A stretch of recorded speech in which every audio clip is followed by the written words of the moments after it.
Bienvenue sur Dukascopy TV, je reçois dans le studio Frank Hollenbeck. Soyez le bienvenu, Frank. Merci. Le franc suisse a récemment atteint son niveau limite d'1,2 en réaction à l'initiative sur l'or. La Banque centrale sera-t-elle en mesure de garder le plancher inchangé ? Nous devons faire la distinction entre un pays qui cherche à éviter la dépréciation de sa monnaie et un pays qui cherche à éviter l'appréciation de sa monnaie. Dans le cas du rouble russe, la Banque centrale russe a dû vendre des actifs étrangers, par exemple les obligations du Trésor américain, pour acheter du rouble russe. Pourtant, il y a toujours des limites. Ils ne peuvent que vendre d'énormes montants d'actifs étrangers. Ils n'ont pas la capacité de créer ou d'imprimer des dollars. Dans le cas du franc suisse, la situation est tout à fait différente, dans le sens où ils achètent l'euro pour être en mesure d'ajouter des francs suisses dans le système par la suite.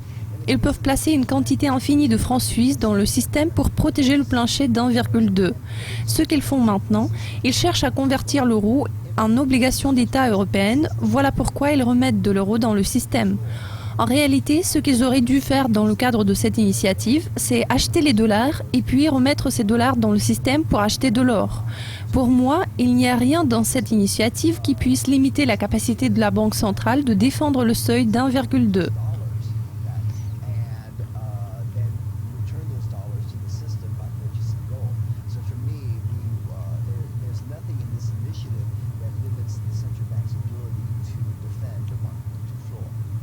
Si cette initiative a peu d'effet sur la politique monétaire, pourquoi la mettre en œuvre alors ?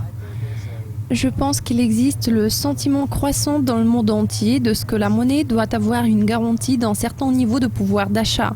Comme nous pouvons le voir, le franc suisse a perdu 90% de son pouvoir d'achat depuis 1914.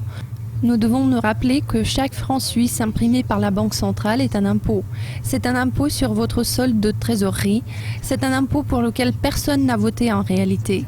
C'est de la pure contrefaçon juridique. Nous devrions également nous rappeler que les gagnants de l'impression de l'argent sont les premiers bénéficiaires de l'argent. En d'autres termes, les personnes qui gagnent le plus sont les premiers bénéficiaires de l'argent, en particulier le gouvernement et le secteur bancaire. Voilà pourquoi, depuis 1971, le secteur bancaire des États-Unis est passé de 4% à plus de 10% aujourd'hui.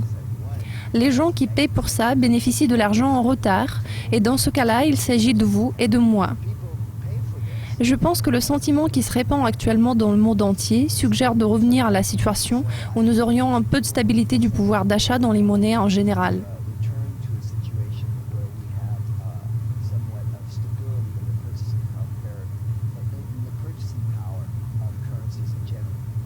Frank, merci beaucoup d'avoir fait part de vos idées sur l'initiative de l'or.